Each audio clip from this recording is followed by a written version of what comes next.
Ini izinkan saya membawakan cerita rakyat lama lolot yang berjudul Besi Pare Tonu Hujo. Menurut versi suku Sogen, Desa Ongalere, Kecamatan Solor Barat. Besi Pare Tonu Hujo. Pada suatu waktu, suku Lama Holot mengalami sebuah bencana kelaparan yang sangat hebat. Bencana ini tidak hanya melanda sebagian kecil wilayah, tetapi juga mempengaruhi seluruh penduduk suku, termasuk satu keluarga yang terdiri dari 8 bersaudara, 7 orang laki-laki dan seorang perempuan yang merupakan anak bungsu bernama Kewa Kalamidi. Dia adalah seorang gadis yang sangat cantik dan memiliki hati yang lembut. Di tengah situasi krisis pangan yang mengancam kehidupan mereka, Kewa Kalamidi muncul sebagai sosok yang bijak dan berani mengambil inisiatif. Dalam upaya untuk bertahan hidup, Kewa Kalamidi mengajak saudara-saudaranya untuk mencari solusi dari krisis kelaparan yang mereka hadapi. Dia mengusulkan agar mereka bersama-sama menebas hutan dan membuka kebun untuk bercocok tanam. Meskipun saudara-saudaranya diliputi oleh keputusasaan karena kondisi yang begitu sulit, mereka akhirnya mengikuti ajakan saudari mereka ini.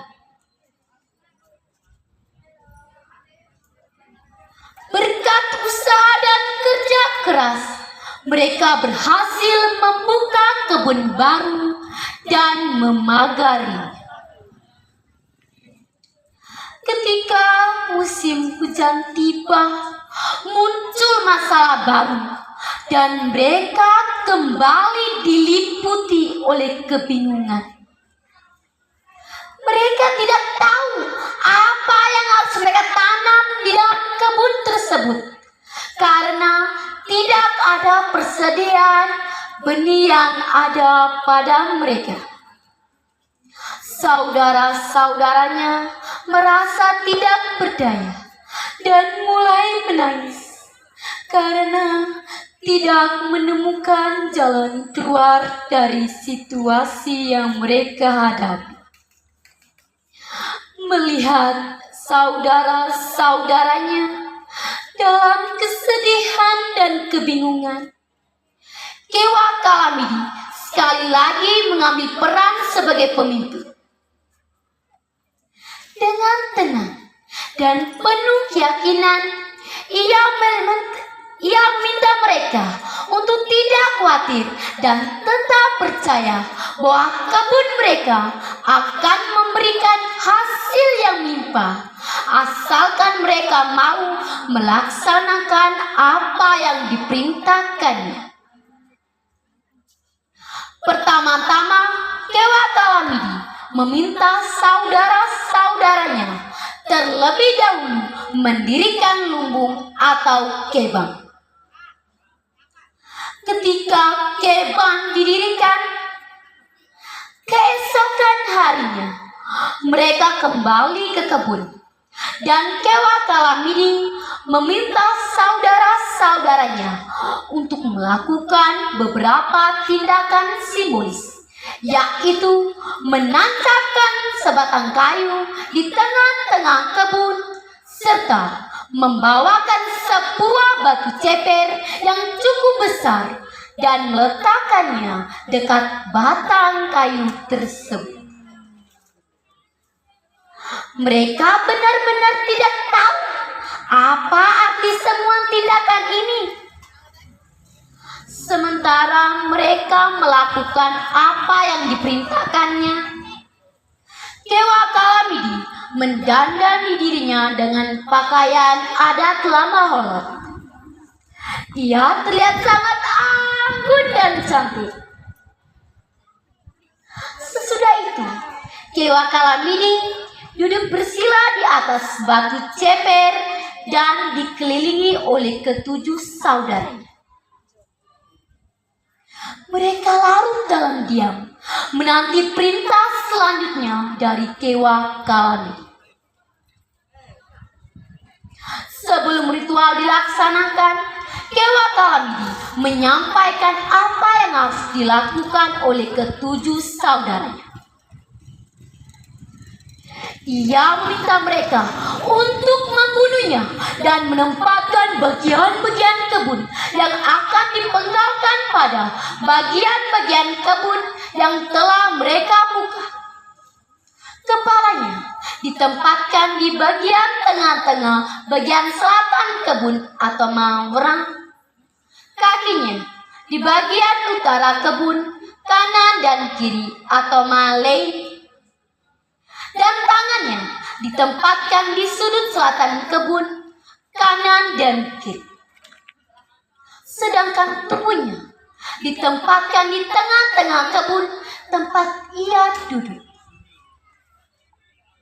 Setelah itu ia berpesan, selama 3 hari mereka tidak boleh ke kebun dan berdiam diri di rumah. Dan pada hari keempat barulah mereka kembali ke kebun melihat apa yang terjadi nanti. Dan terakhir, ia minta mereka agar pada masa panen nanti pintu lumbung atau kebang dibiarkan terbuka. Dan Kewa Kalamidi sendirilah yang masuk memenuhi lumbung mereka tersebut. Mendengar semuanya itu, ketujuh saudaranya sangat terkejut. Mereka diam dan seakan tidak percaya dengan permintaan saudari mereka ini. Bagaimana mungkin mereka harus membunuh dan mengorbankan saudari mereka satu-satunya ini? Mereka hanya terdiam dan menangis.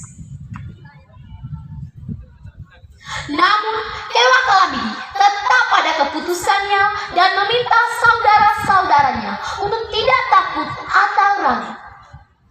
Menurutnya, apa yang mereka lakukan adalah kehendak ilahi, penguasa alam semesta yang dikenal dengan sebutan khas Lama Holot, Leraulan Tanah.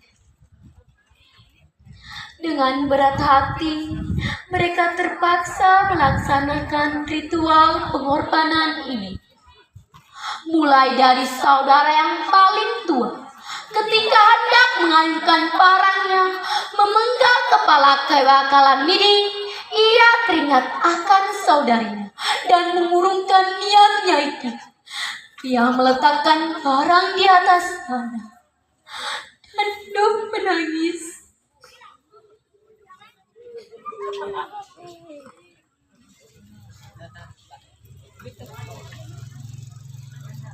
Begitupun terjadi pada saudara tertua kedua, sampai Kena. Mereka tidak sanggup membunuh dan mengorbankan saudari mereka. Akhirnya tibalah pada saudara ketujuh yang paling muda. Dengan seluruh kekuatannya, ia berhasil memenggal kepala Kewa Kalamidi dan membunuhnya. Tangannya gemetar karena telah membunuh saudarinya. Konon katanya, saudara yang paling muda ini bernama Soge Lakarowe, yang kemudian melahirkan suku Soge, Songe, atas Soge, dan Kroe yang kita kenal saat ini. Sesuai pesan Kewa Kalamidi sebelumnya, bagian-bagian tubuhnya ditempatkan pada bagian-bagian kebun yang telah ditunjukkannya tadi.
Setelah ritual itu selesai, pulanglah ketujuh saudara itu ke rumah mereka dengan sedih hati karena kehilangan saudari mereka. Selama 3 hari, mereka menunggu dengan sabar sesuai pesan Kewa Kalamidi. Dan pada hari keempat, ketujuh saudaranya itu kembali berangkat ke kebun. Apakah teman-teman tahu apa yang terjadi di kebun?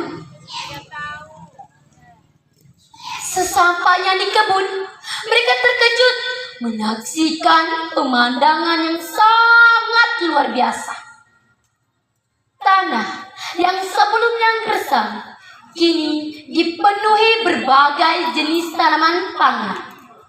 Padi atau yang dalam bahasa lama Holot disebut tahan, jagung atau wata, labu atau besi, jewawut atau weteng, sorghum atau wata blolo, kacang-kacangan atau utang, wewe, dan berbagai jenis tanaman pangan lainnya.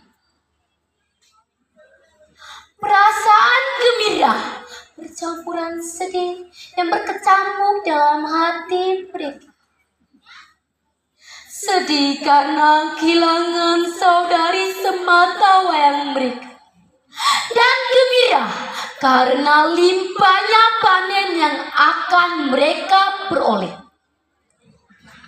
Kehidupan baru telah mereka dapatkan berkat pengorbanan saudari mereka.